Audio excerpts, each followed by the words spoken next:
आरक्षण कसं व्हायचं आपलं. यकोट यकोट यकोट यकोट विरोबाच्या नावानं विरोबाच्या नावानं बाळूमामाच्या नावानं आज आपल्या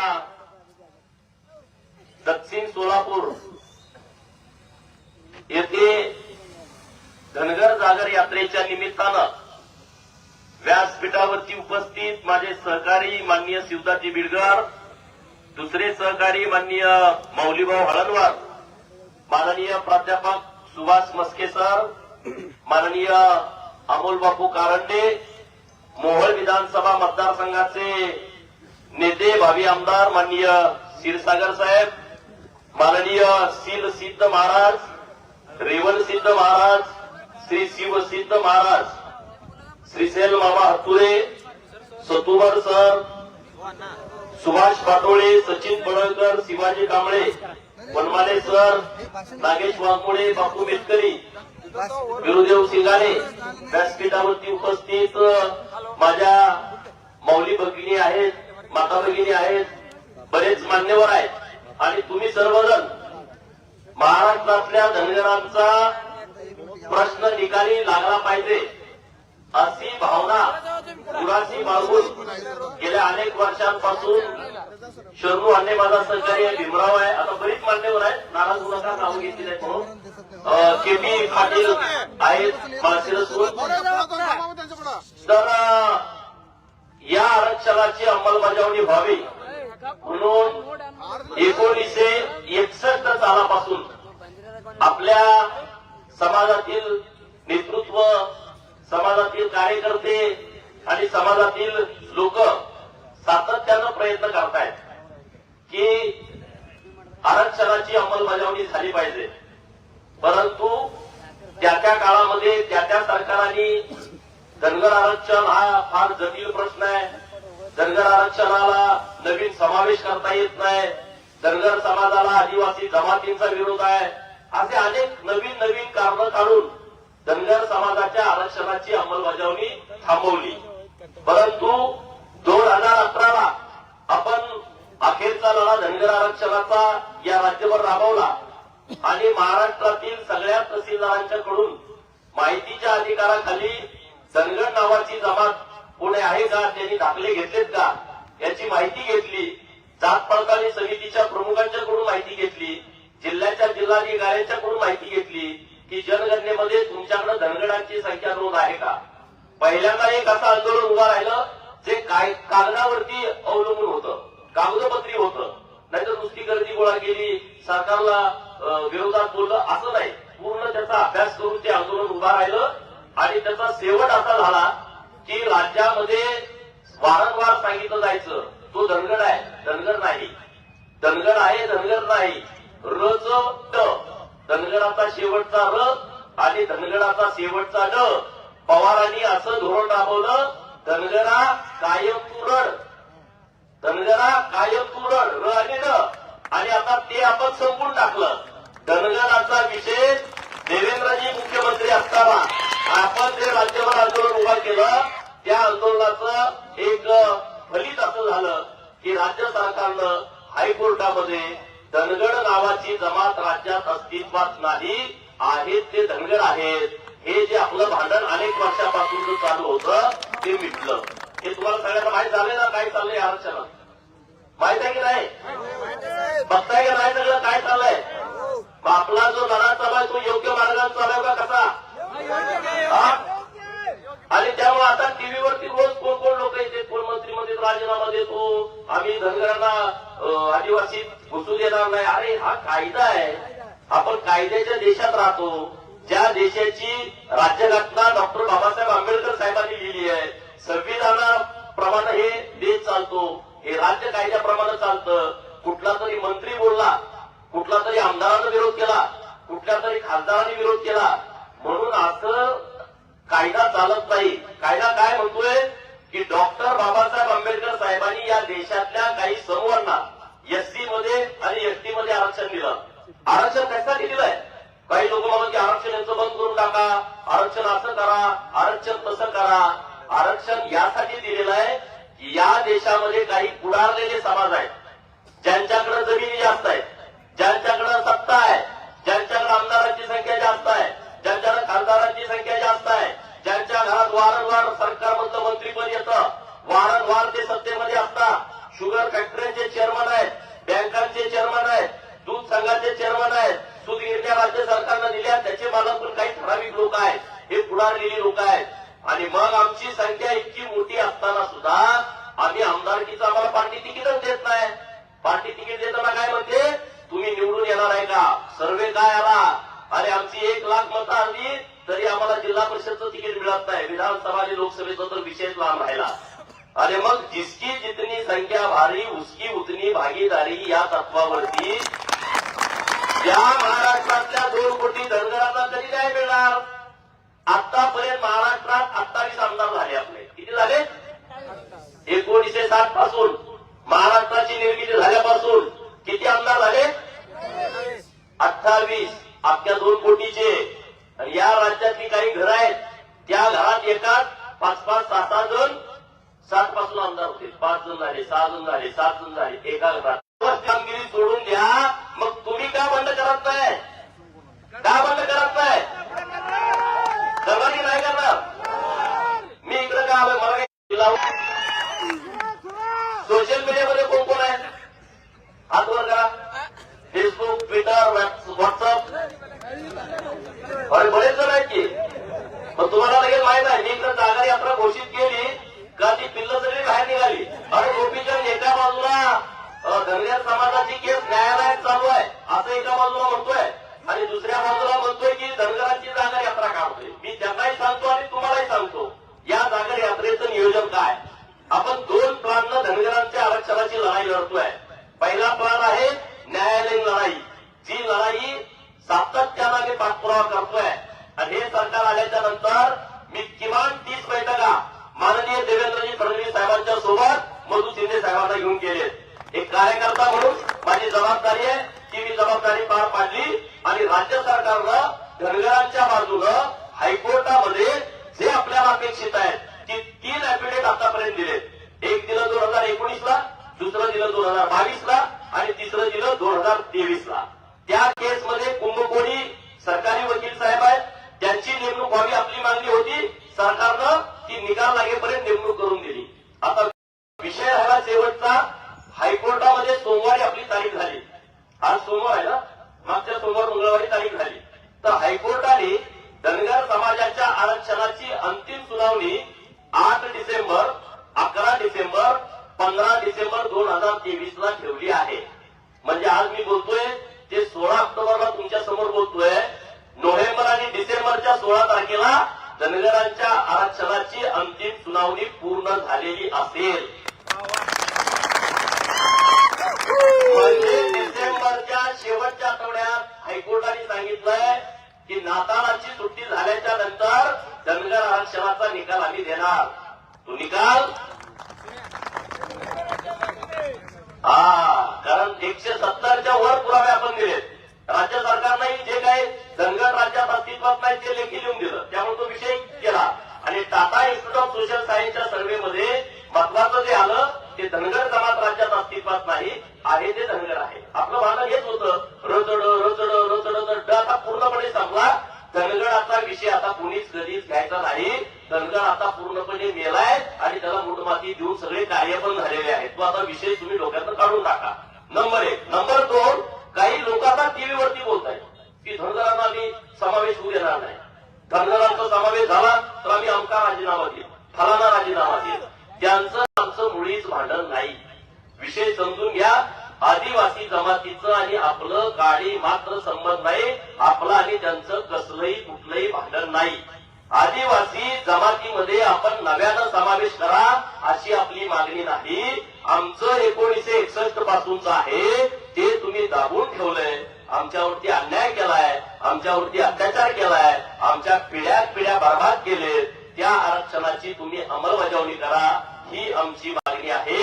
आणि राज्य सरकारनं कोर्टात जर लिहून दिलंय धनगर राज्यात अस्तित्वात नाही आहे ते धनगर आहे. तर राज्य सरकारला आमची विनंती आहे की प्रत्येक जिल्ह्याच्या जिल्हाधिकाऱ्यांना एक GR द्वारे कळवा की हे धनगर नसून हे धनगर आहे. धनगरांच्या पोरांना एसटीचा दाखला द्यायला चालू करा. ही आपली मागणी आहे, ही आपली मागणी आहे.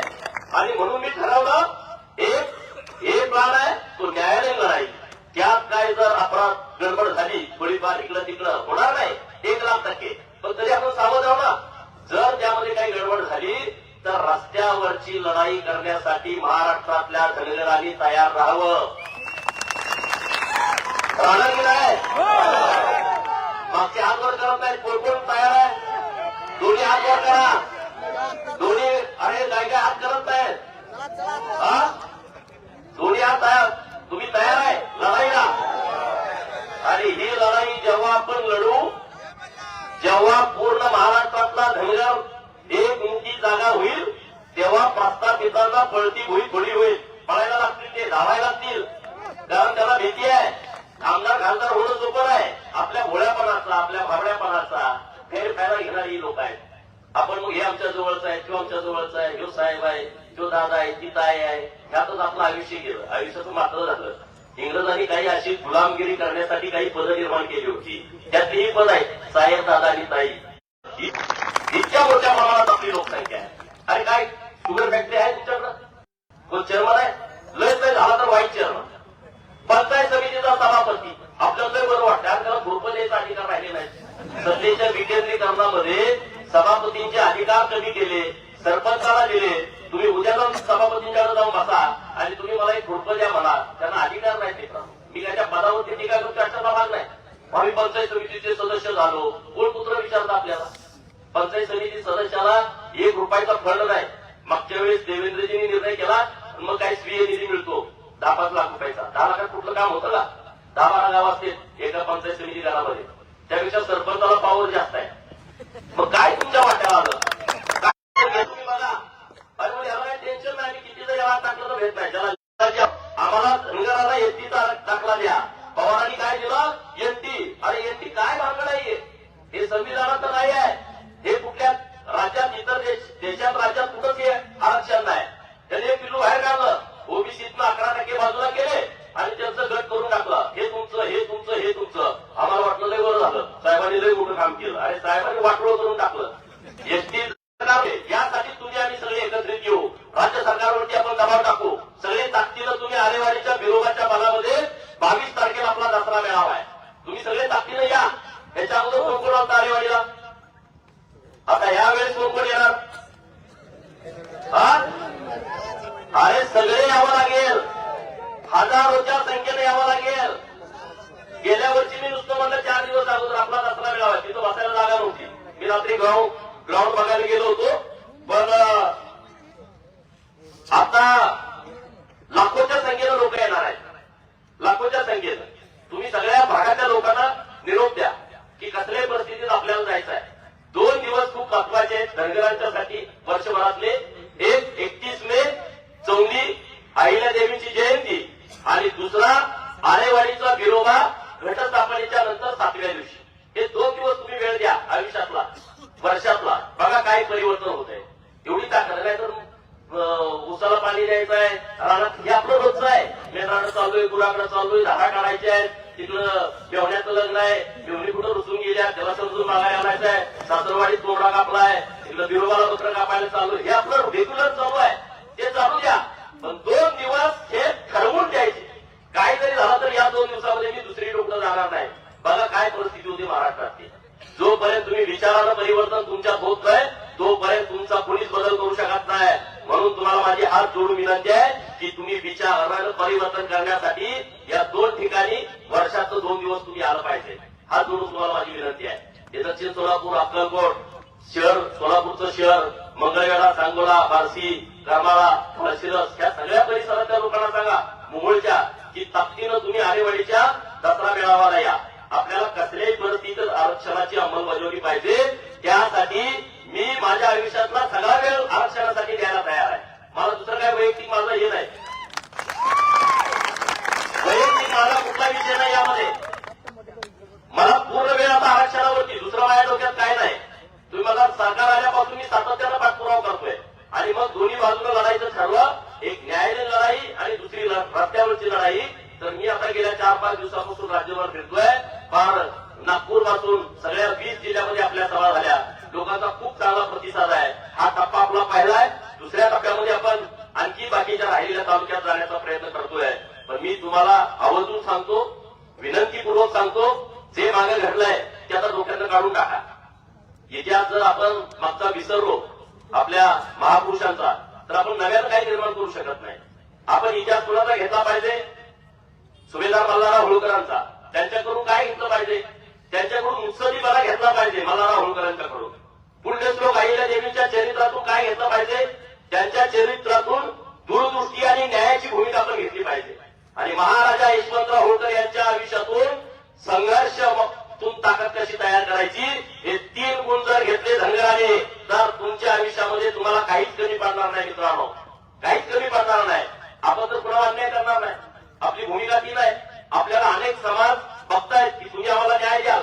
या भागातला लिंगायत समाज असेल, या भागातला भटक्या विमुक्त असेल, या भागातला गरीब मराठा असेल, या भागातला ओबीसी मायनर ओबीसी असेल, ज्यांच्या कपाळावरती भरणार आहे आणि त्यांचं आपलं खूप जवळचं नातं आहे. हे खंडोबाचं भंडार आहे, हा बिरोबाचा भंडार आहे, हा धुळोबाचा भंडार आहे.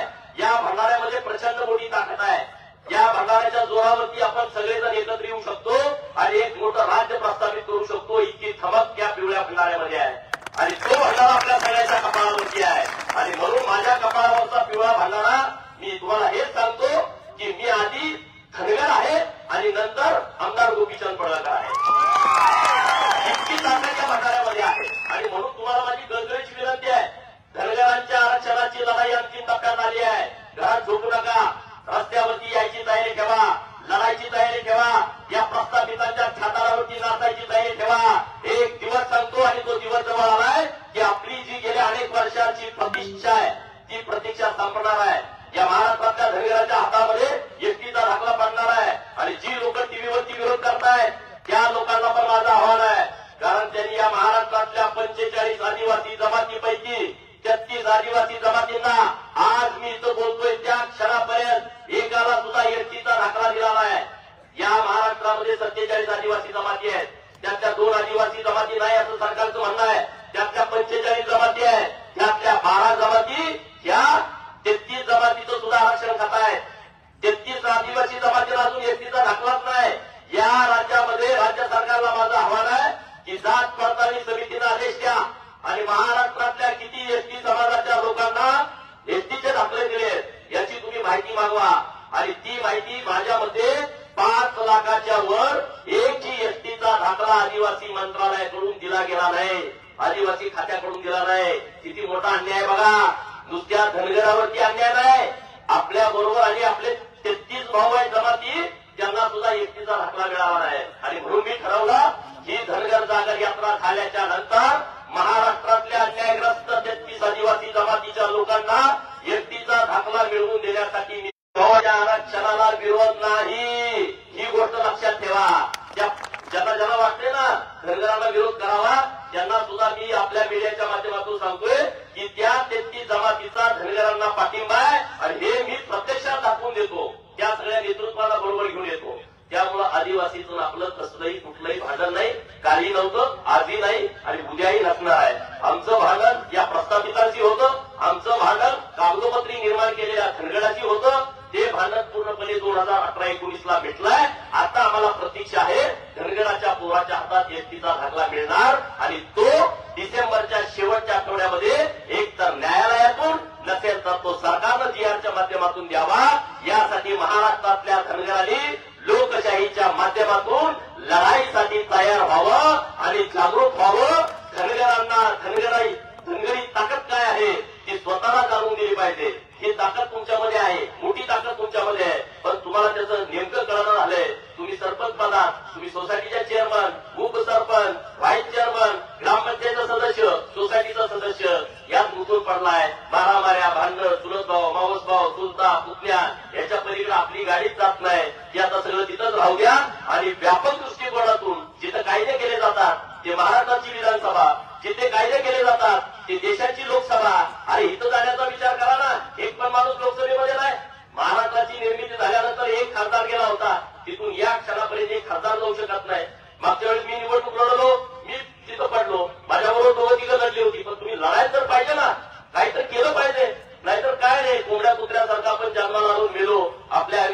काही होणार नाही. म्हणून लढाईची तयारी ठेवा, धमक ठेवा. या प्रस्थापितांना घाबरू नका. त्यांच्या मनगुटीवरती पाय ठेवा, नदीचा घोट घ्यायची तयारी ठेवा. आणि प्रस्थापिताच्या छाताडावर नाचण्याची मजा आहे ती जगात दुसऱ्या कुठल्याच कामात मजा नाही. ते काम तुम्ही सगळ्यांनी हातात घ्यावं एवढंच या निमित्तानं बोलतो आणि थांबतो.